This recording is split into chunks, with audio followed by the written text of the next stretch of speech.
talaga ngayon sa social media ang paghingi ng mga heart and likes reactions sa mga presidential kids katulad ni Kitty Duterte na bunsong anak ni former President Rodrigo Duterte at ang anak naman na panganay ni PBBM na si Sandro Marcos.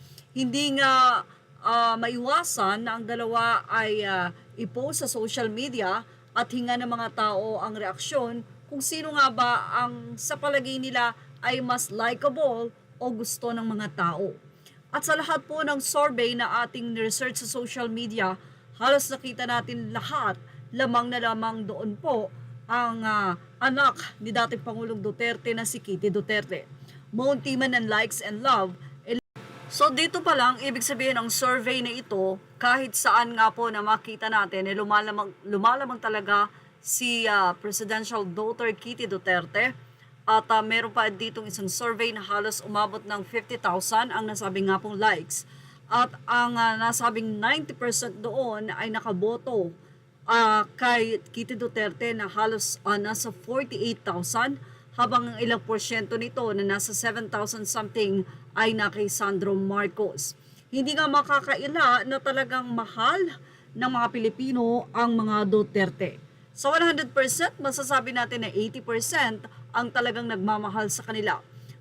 Tapos nga na si Pangulong Duterte ay dalhin sa The Hague, ito na nga yung nangyayari dito sa Pilipinas. Ang magkakaroon ng survey at dito ay nababase sa pag-like, sa pag-love ng mga tao kung sino nga ba yung mas gusto nila. Actually, hindi lang dito sa Pilipinas nagkakaroon ng mga prayer rally o prayer vigil or mga meetings, at pati na rin sa ibang bansa, especially dun sa The Hague na ngayon nga ay talagang kilalang lugar. Sobrang biglang sumikat ang nasabing lugar sa The Hague, Netherlands, at ngayon ay ang Netherlands talagang kitang-kita na napakaganda at napakalinis na bansa. Ilang mga netizen na actually say nila na mas safe pa nga daw doon si Pangulong Duterte at mas maganda ang kinaroroonan. Yun nga lang, mas malayo siya sa kanyang pamilya. Napakalaki ng gagastusin para lamang madalaw doon at kailangan talagang gumastos kung gusto nilang makita ang ama nila.